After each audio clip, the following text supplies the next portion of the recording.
아이가 저에게 눈을 탁 흘기면서 내가 지금 딱 하려고 했는데 엄마가 그렇게 말하니까 딱 하기가 싫어지네? 라고 쏘아붙이는 거예요.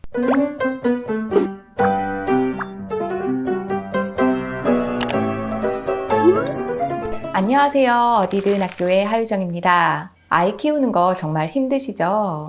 우리가 아이를 기르면서 참 힘들다라고 느끼는 이유는 뭘까요? 아마도 우리가 아이를 너무 사랑하니까 많이 노력하고 또 그 과정에서 힘들거나 지치는 경우가 좀 있는 것 같아요. 이 부모라는 명찰이 참 무거워요, 그쵸?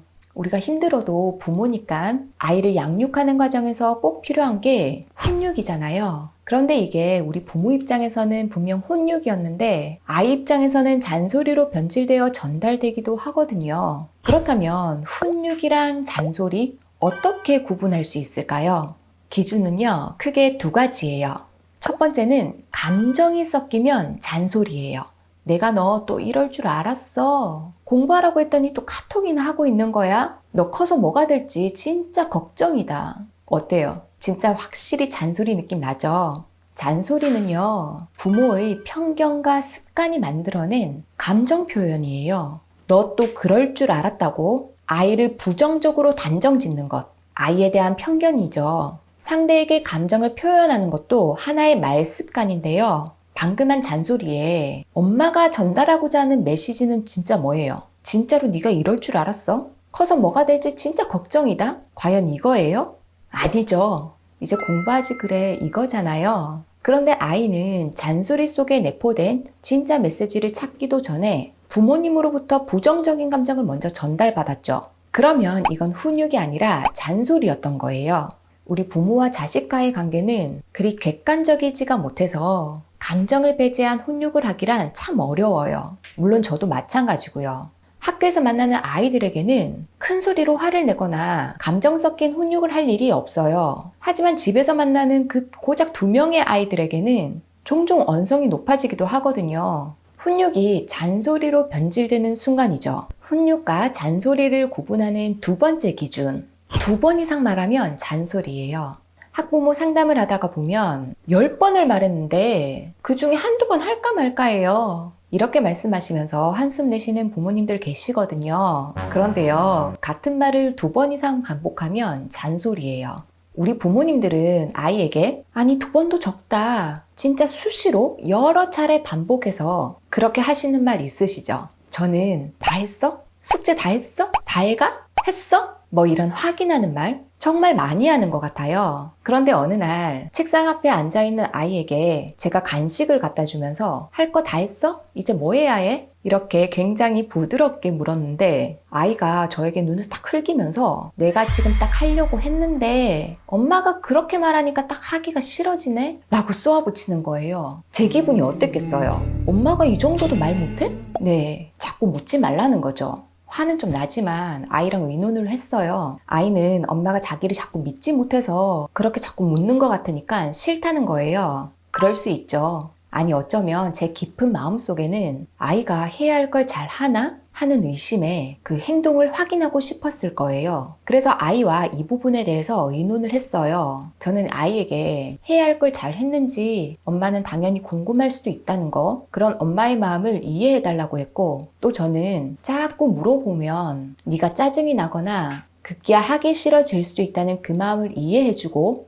이 두 마음과 의견을 다 존중하기 위해서 어떻게 조율하면 좋을지 함께 의논했어요. 그래서 합의를 본 게 저희 집 거실에 제가 만든 작은 칠판이 있는데 사실 뒤에 있는 보기 싫은 물건을 가리기 위해 혼자 합판에 시트지에 슬라이딩 도어 재료 사서 그렇게 만든 칠판이에요. 여기에 그날 해야 할 일을 적고 다음 건 체크해두면 엄마가 묻지 않고도 아 이걸 벌써 다 했구나, 이건 이제 하겠구나 라고 알아보겠다고 그렇게 협상 타결을 하고 두 아이 다 잘 실천하고 있어요. 그리고 체크가 빠진 게 있으면 하루 중에 딱 한 번만 묻겠다고 잘 준비를 해야 하기 전 9시 정도에 빠진 건 없는지 확인해보자 그렇게 묻겠다고요.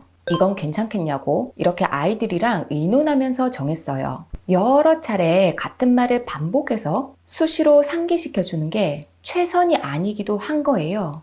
반복해서 말하면 아이가 벽을 치고 흘려듣기도 하고요. 또 말이 가지는 힘도 떨어지기도 하거든요. 그러니까 2번 이상 반복해서 말하지 않으려는 노력이 좀 필요해요. 그렇다면 따뜻하지만 힘 있는 훈육은 어떻게 해야 할까요? 훈육에는요, 3가지 원칙이 있어요. 그 첫 번째 원칙은 일단 멈춤이에요. 훈육은 가를 칠 훈, 기를 육을 합한 낱말이에요. 사전에는 품성이나 도덕을 가르쳐 기름, 이렇게 명시되어 있고요. 가르쳐 기름, 교육이라는 행위가 내포되어 있죠. 훈육은 부모가 아이의 생각이나 행동이 사회의 질서나 규범에 합당한 것인지 판단하고 가르치는 교육적인 행위이지 감정을 표출하는 행위가 아닌 거예요. 그런데 우리가 이성적으로 말하다가 감정이 점점 끌어오르죠. 이때는 일단 멈춤이 필요한 거예요. 잠시 거리를 두고 생각할 시간을 갖는 거예요. 끌어올랐던 감정의 거품이 사그라들면 조금 더 이성적으로 대화할 수 있어요. 이건 아이들도 마찬가지거든요. 아이가 감정이 막 격해져서 울고불고 난리칠 때는 이성적으로 대화하기 힘들죠. 그래, 네 마음이 진정될 때까지 조금 기다려줄게. 그때 다시 이야기하자. 아이에게도 일단 멈춤을 알려주셔야 해요.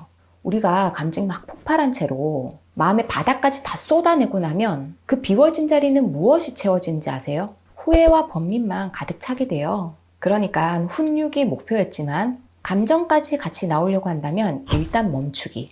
우리가 일단 침착해진 후 그때 훈육하는 거예요. 훈육의 2번째 원칙은 대안을 함께 제시하는 거예요. 훈육이 필요한 여러 상황 중에서 생각해보면 예를 들어 좀 어린 아이가 높은 곳에서 뛰어내리는 행동, 그런 위험한 행동을 할 때 우리 보통 뭐라고 하나요? 안 돼, 뛰지 마. 이런 말 저절로 나오죠. 그런데 잘못된 행위 자체를 훈육하는 것은 그 다음 교정된 행동을 끌어내기가 좀 어려워요. 이게 무슨 말이냐면 단호하게 안 돼, 이 부정적인 지시어만 남기게 되면 자기 행동에 대한 그 한계선은 느낄 수 있지만 어디까지가 허용 가능한지 그 허용선은 인지하지 못하는 거예요. 그래서 우리는 안 되는 것을 분명하게 가르치는 동시에 대안도 함께 알려줄 필요가 있어요.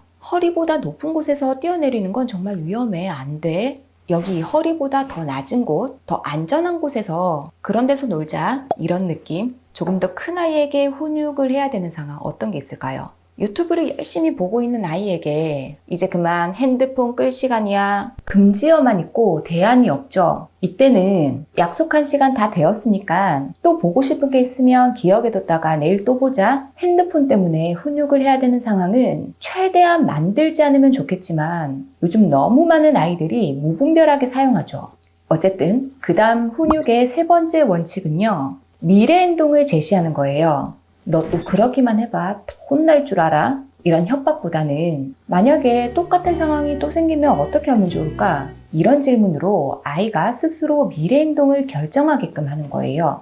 우리가 핸드폰 보는 시간을 15분으로 정해놨는데 보고 싶은 게 15분을 넘는 거라면 그러면 어떻게 하면 좋을까? 중간에 멈출 수 있겠어? 엄마, 못 멈출 것 같으니까 그냥 다른 거 보는 게 좋겠어요. 더 짧은 거. 그 시간에 맞출 수 있는 걸로요. 뭐 다른 걸 해도 되겠죠? 아니면 알람을 맞춰놓고 그 시간이 되면 끌게요. 다음에 또 하면 되니까요. 뭐 이렇게 이 미래 행동에 대해 자신의 생각을 자신의 입으로 이렇게 말해보는 경험이 중요해요.